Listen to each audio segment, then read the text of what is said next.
to Wayne, you know. Yeah, shout out to Wayne's World for coming through. Shout out to Wayne's World. Yeah. I didn't know what it is. It's Wayne's World. And it's Wayne's World. Wayne's World is the only way. What's one of the things you appreciate about Pat the most? I love his drive, man. Like, he want to see everybody succeed more than himself. He want us to be better than he ever was. Like, he take that to heart, for real. So every time we work out, every time we practice, I mean, he called me last night, man, just seeing how he doing and stuff like that, bro. So I admire him a lot for that, man. He's just like another father figure, a big brother to me, man, for that, yeah, for real. A parent asked me, he's like, what makes me so different as a trainer? I couldn't answer. And, I was, doing my check-ins, I asked him that question. He was like, man, the passion, the love that you have, and the drive to make sure that all your kids are great. Before I started working out with him, I always knew that I was good, but stuff that I do in-game now, I would never try back then because I didn't have the confidence. Now I know that I work on it every day, so it's just like in the game, I'm just so confident in the game because I know I work on it. When I first started, Paul was just really getting started training, and it was like a journey. Like, as I get better, he was getting better training. I feel like that's why on the court, I play how I play because of Paul and building off relationship. He genuinely cares about all his players, so. Even like besides the basketball, he'll really take care of you. Like, if you don't have it, he'll make sure you have it. I'm not just their trainer. It's just, like, I get on them and fuss just like their mom and dad and uncle, and pick them up on their bad days, be the first one to praise them on their good days. What's one thing you appreciate the most about your training? He's consistent. He stays in the gym. A lot of trainers just get in the gym every other month or two, but he's always in the gym, consistent with it. Hey, love, bam, here, bam, big, here. So let's go pocket to pocket. So put it up there, tack it, before we can get down here. Yeah.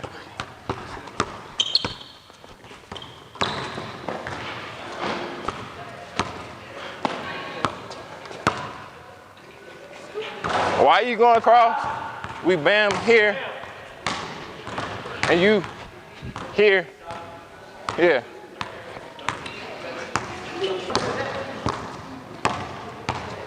Cash.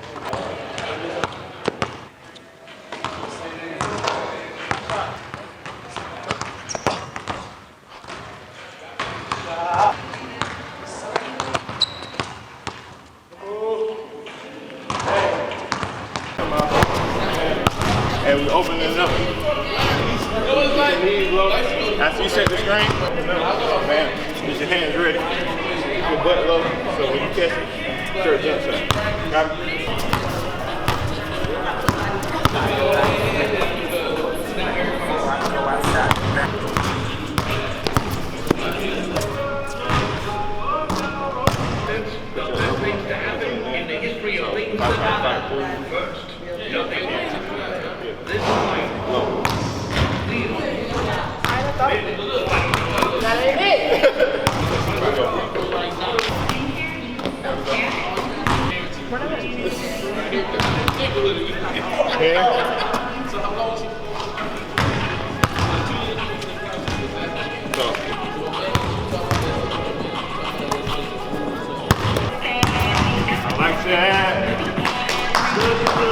How long have you been training? How long have you been doing it?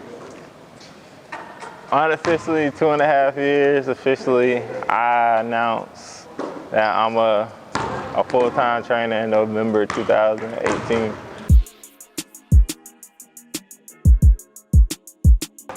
Patrick Paul, founder of Passion Driven Sports, 8-year Air Force veteran, member of Make It Top 5, graduate of the illustrious Moore College, and this is my story. Mainly from my story, just like falling in love with the process. I graduated May 2018, and like in my head, it's just like it's so funny. I was like 2018, I felt it was supposed to be my year. We're gonna find out after I graduate. The internship turned into a job, fell through after 2.5 weeks of me working there, leaving that job.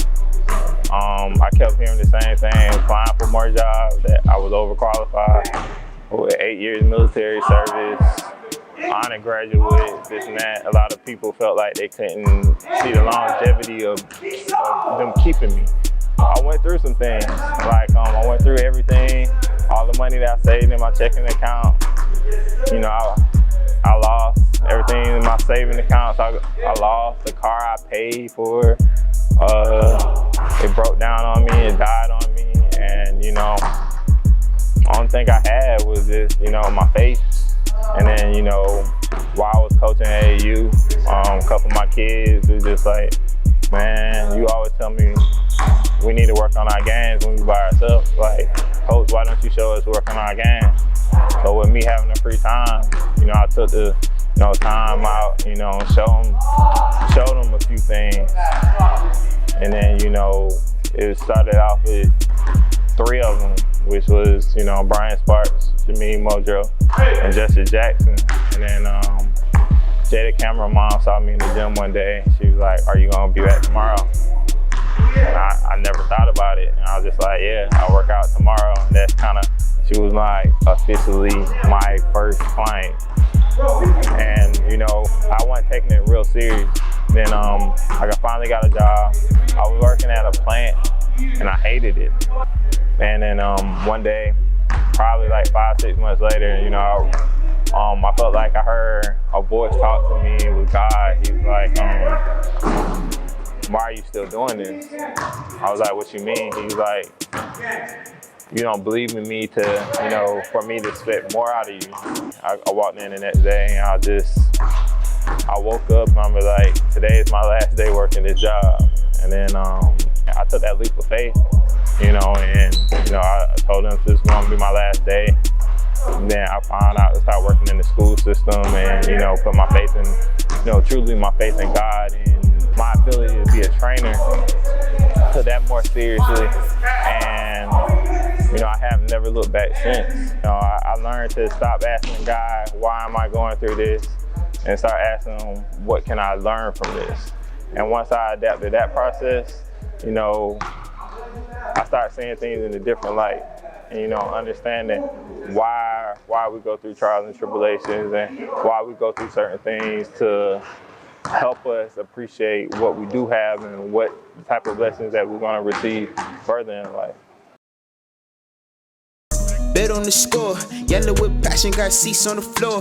Fresh like I'm Diddy, I see the revolt. I'm a fan of the order, I compete when I want. Yeah, I still got the game. I'm swaggy like John now, who like Dwayne.